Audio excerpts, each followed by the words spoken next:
प्रभाव से प्रभावित होकर के किसी भी तरह की कोई चेष्टा नहीं होनी चाहिए शरीर से, वही साधु है।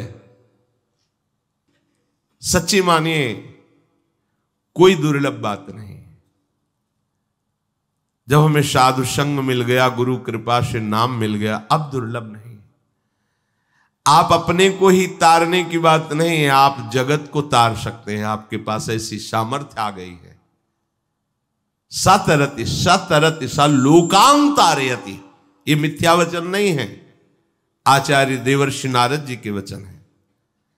जो हमारे प्रभु का निरंतर नाम जप करता है वो स्वयं तर जाता है, स्वयं तर जाता है और लोगों को भी पावन कर देता। मम भक्ति युक्तो भुवनम पुनात, ये भगवान श्री कृष्ण के वचन है। जो निरंतर मेरा भजन करते हैं ऐसे भक्त मेरे लोकों को पावन कर देते हैं, भुवन भुवन को पावन कर देते हैं। मम भक्ति युक्तो भुवनम पुनात। आप जो इतने कमजोर हो रहे हैं, किसी की मुस्कुराहट में आप घायल हो गए, संभाल नहीं पाए अपने को, किसी की थोड़ी सी कामान आसक्त चेष्टा को देख करके आप चिंतन छोड़ दिए प्रभु। कितने कमजोर हैं आप कितने कमजोर हैं। आप किस मार्ग के पथिक हैं जानते हो? कितनी बड़ी सामर्थ्यानी है आप में। पत्रावलिम रचयितुम कुचयो कपोले बद्धुम विचित्र कबरिम नव मल्लिका भी किनकी तस्मै नमो भुवन मोहन मोहनाय, श्री लाडली जी की। अब नाशवान पांच भौतिक शरीर के आकर्षण में नहीं, अभी राधा नाम नहीं जप रहे हैं आप, अभी आप राधा चरणामृत पान नहीं कर रहे, अभी आप राधा जस का स्वाद नहीं ले रहे। नहीं तो श्रीपाद प्रबुधानंद जी कहते राधा दासियों का मन हरण कर ले, ऐसे भगवान की मोहिनी अवतार में भी ताकत नहीं, औरों की तो बात जाने दो। ये केवल प्रवचन से नहीं होगा, न सुनने से न कहने से, ये रटने से होगा। नाम जपत आई सब सोही, देव सुबुद्धि कृपा करी मोई, पोई सुगुन माला रचो, नित्य सुकंठ जो पहिरो तास। नाम की माला बाहर नहीं, अंदर चल रही श्वासों में। बाहर छाती में तो राधा नाम पहने, पर अंदर छाती के विषय चिंतन चल रहा है, आनंद नहीं आएगा। अंदर श्वास की माला बड़ा महासुख है। कहां फंस रहे हो? काया मध्य धुनी धकावे रमता राम रमय, ये है सिद्ध संतों की वाणी, कबीरदास जी। बाहर कहीं भागने की जरूरत नहीं, तीर्थाटन करने की। बहुत बड़ा तीर्थ अंदर विराजमान है। मुझे भगवत प्राप्ति करनी है, इस निश्चय से बड़ा पावन करने वाला कोई तीर्थ नहीं।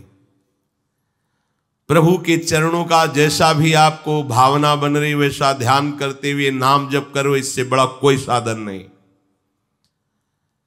अंदर ही स्मरण की अग्नि पैदा कर लो, एक कामाग्नि भस्म हो जाएगी। एक अग्नि से दूसरी अग्नि को नष्ट कर दो। भगवत स्मरण की ऐसी अग्नि है कि समस्त विकारों को भस्म करके सुंदर ज्ञान का प्रकाश करती है। जन्म जन्म की कर्म परंपरा, कर्म काठ कोयला कर डारे जग से न्यारा है। भस्म कर दिया कर्म संस्कारों को। किसने? काया मध्य धुनी धकावे, अंदर आग पैदा कर ली। काहे की? भजन की, स्मृति की आग है ये। सब विकारों को भस्म, इसीलिए नहीं रुक पाते कच्चे साधक जो गुरु शरणागत हृदय से नहीं, वो नहीं टिक पाते, व्याकुल होकर भाग पड़ते हैं विषयों के लिए। क्योंकि वो जहां आग पैदा होती कृपा से, फिर दो प्रकार से हार होती है। या तो वो अपनी समझ लेते हैं कि मेरी योग्यता से मेरी साधना चल रही, तो भ्रष्ट हो जाते हैं, और या फिर ना सहने के कारण विषय में कूद पड़ते हैं। दोनों से बचो। ये कृपा से तुम्हें जो मन लगा है, जो चित्त लगा है साधन में, कृपा से लगा है। और जो उस समय मन व्याकुल हो रहा है विषयों के लिए, वो तुम्हें परास्त करना चाहता है, वो मर रहा है इसलिए इतना व्याकुल हो रहा है, तुम साथ उसका मत देना, तुम्हारे हृदय की भजन अग्नि उसको भस्म कर देगी। निर्वासनिक मन भगवत राज्य में प्रवेश पाता है। करम काठ कोयला कर डारे जग से न्यारा है। संसार में रहते हुए भी उपासक प्रभु में रहता है, देखने को लगता है संसार में है, व्यवहार करते नजर आ रहा है, पर नहीं, वो अपने आराध्य देव में ही प्रतिपल स्थित रहता है। ये वही उपासक समझ सकता है जो ऊंचाई की तरफ चल रहा है। घोर विषयी पुरुषों के बीच में भी बैठा हुआ वो भगवदानंद में मस्त है, क्योंकि बाहर प्रपंच है, अंदर सच्चिदानंद का चिंतन है।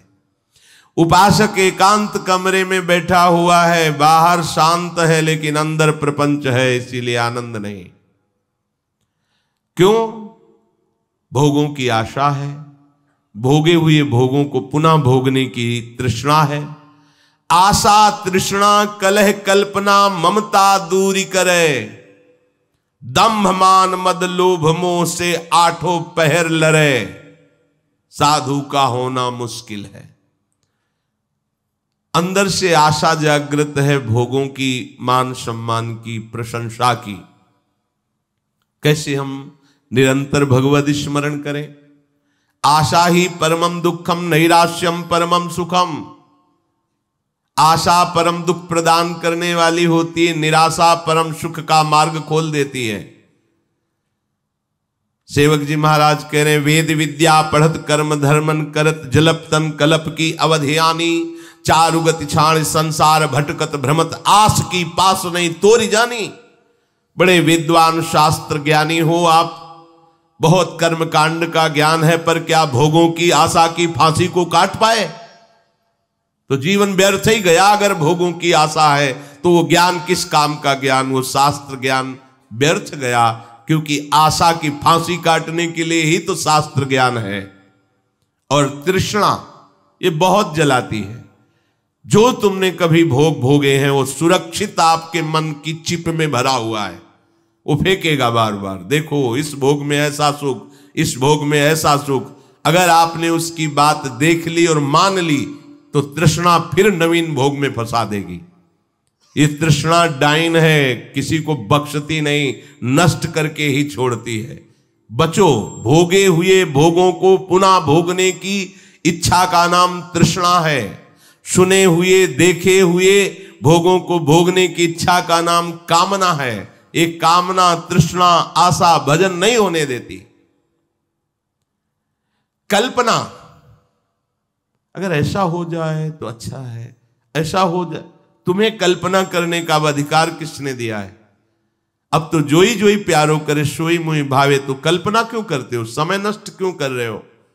नाम जब छोड़ के कल्पना कर रहे हो अनुकूल परिस्थिति की, इसका मतलब अभी शरणागति नहीं हुई है।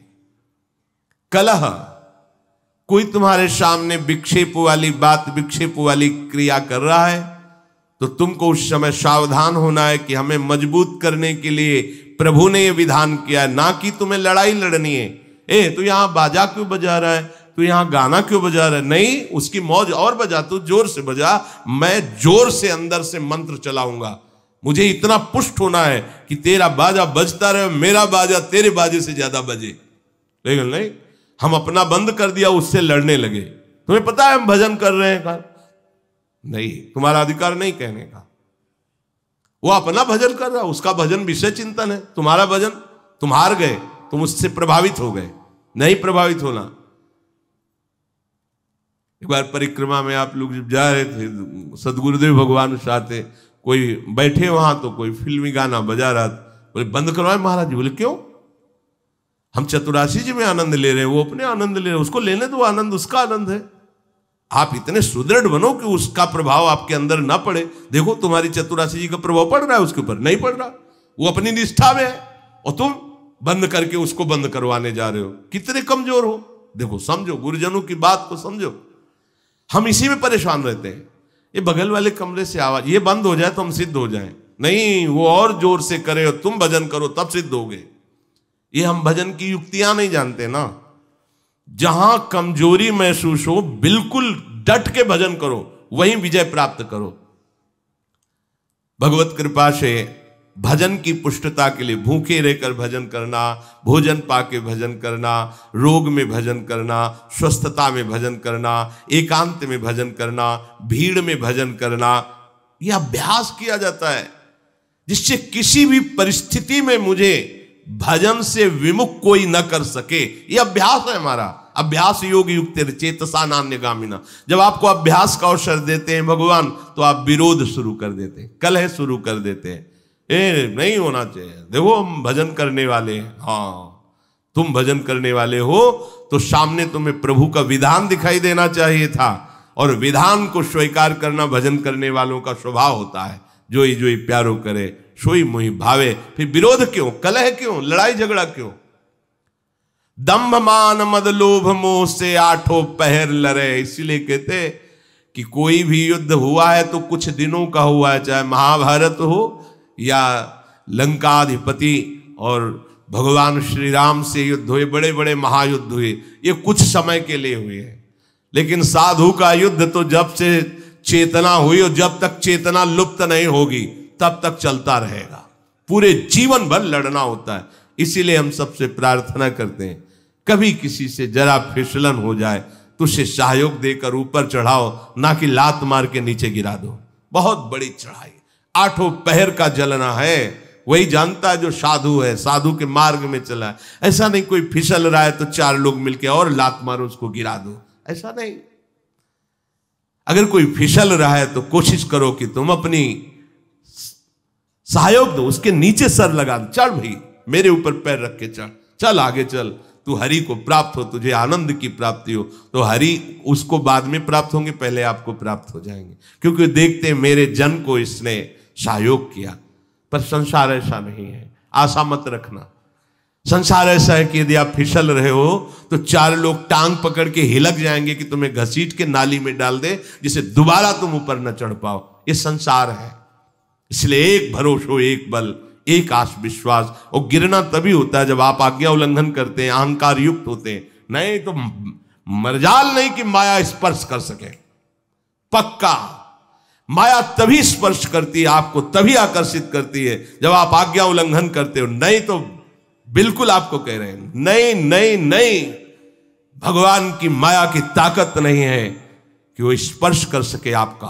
पर आप जब अभिमान करते हैं, दो ही दोष होते हैं, और आज्ञा का उल्लंघन करते हैं, तभी आप परेशान हो जाते। फिर आपका कोई सहयोगी नहीं मिलेगा। आपको दूरी बनाने के लिए सहयोगी मिल सकते हैं, लेकिन आपको रस में ढकेल दे, चिंतन में तन्मय कर दे, ऐसे केवल हरि गुरु हैं, दूसरा नहीं। हमारी ममता कहीं नहीं होनी चाहिए।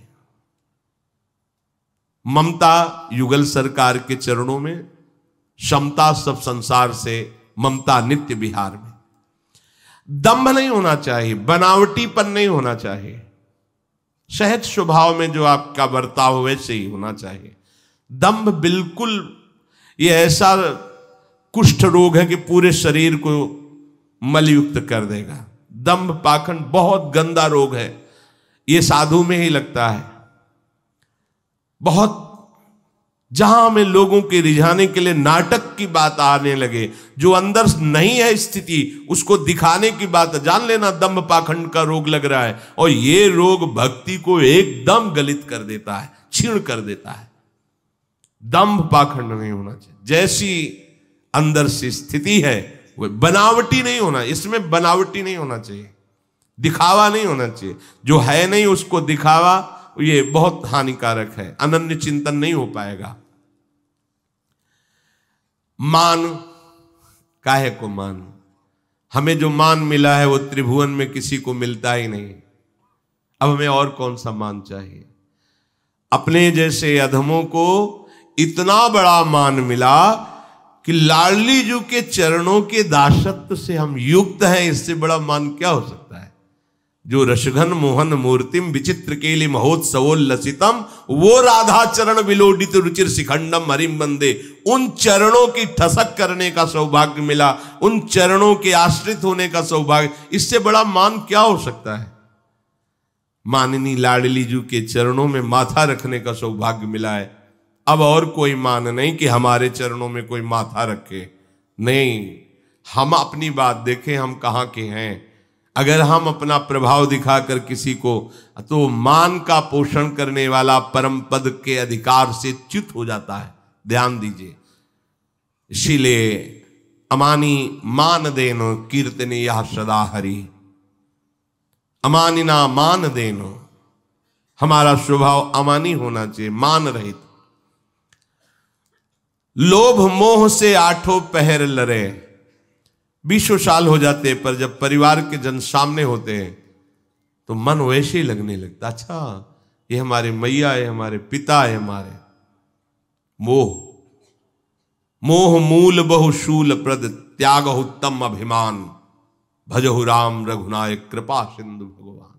मोह गए बिनु राम पद होई न दृढ़ अनुराग।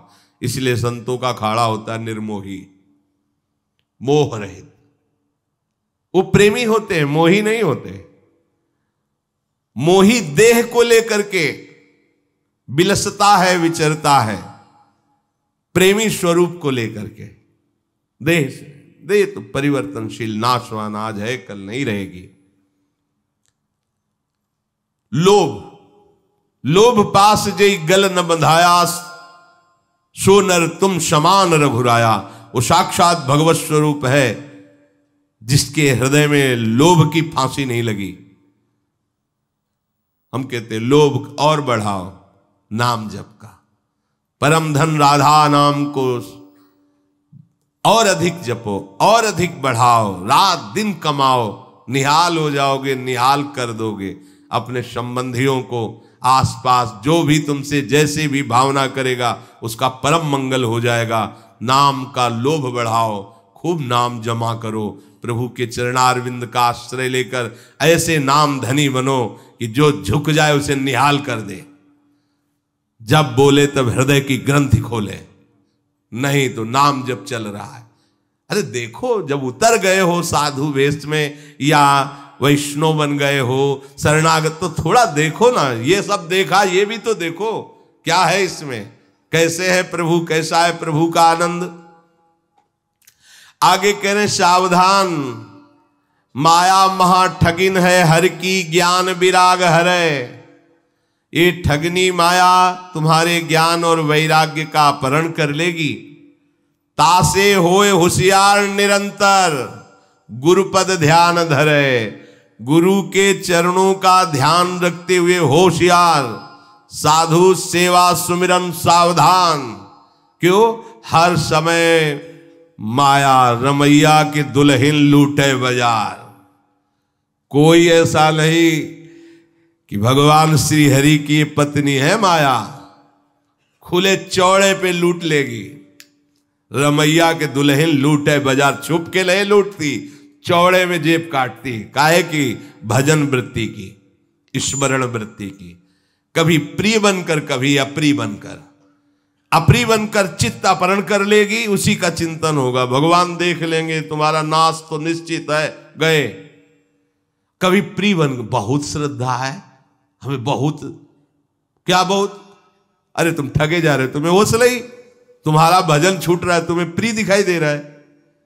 प्रियता और अप्रियता दोनों बाणों से तुम्हारे भगवत स्मरण का नाश करेगी। माया महा ठगिनी मैं जानी, माया महा ठगिन है, हर की ज्ञान विराग हरे। साधु सावधान, भजन करना कठिन, कट के करके बचाना कठिन, बचा के पचाना कठिन। पचा लिया तो सिद्ध हो गया।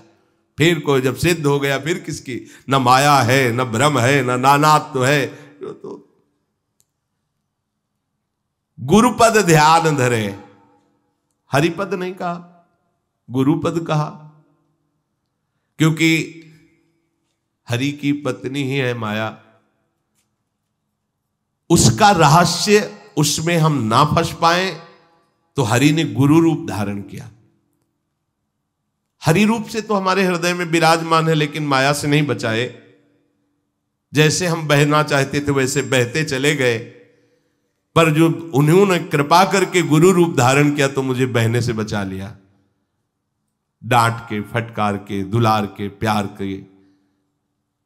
हरि रूप से प्रीति भी गुरु रूप की कृपा से ही होती है। इसलिए ये कोई भाग्यशाली उपासक होता है जो गुरुचरण आसक्त होता है, उसके लिए कुछ दुर्लभ नहीं। जो गुरुचरण आसक्त हो, कुछ दुर्लभ नहीं। क्योंकि मोटी माया सब कोई त्यागे, झीनी ना ही तजे। मोटी माया बाहरी, अब हम छोड़ आए परिवार घर द्वार सब, अंदर से भगवान के मार्ग में चलना है तो बाहर से तो सब छोड़ दिया। अब झीनी माया क्या है? देह भाव को लेकर जो इंद्रियों का विषयों में विचरना है, ये झीनी माया है। शुद्ध हमारा स्वरूप जिसमें कभी कोई अभाव नहीं है, निरंतर सुख की वर्षा होती रहती है स्वरूप में, वो सुख समुद्र है। चेतन अमल सहज सुख राशि, उसको भूल करके अपने स्वरूप को और देह भाव से, अहम वृत्ति से जो व्यवहार में विचरण करना, भोगों में विचरण करना या साधना में विचरण करना, ये झीनी माया है। साधना में भी, साधना इसी बात की है कि देह राग मिट जाए। देह में राग करके जो भी क्रियाएं हो रही उनका फल होता है, लेकिन देह राग मिटा देने से वो मुक्त है, जीवन मुक्त है, परमहंस है, उसी समय है। कोई ऐसा नहीं मरने के बाद जीवन मुक्त होगा, जीते जी जीवन मुक्त है।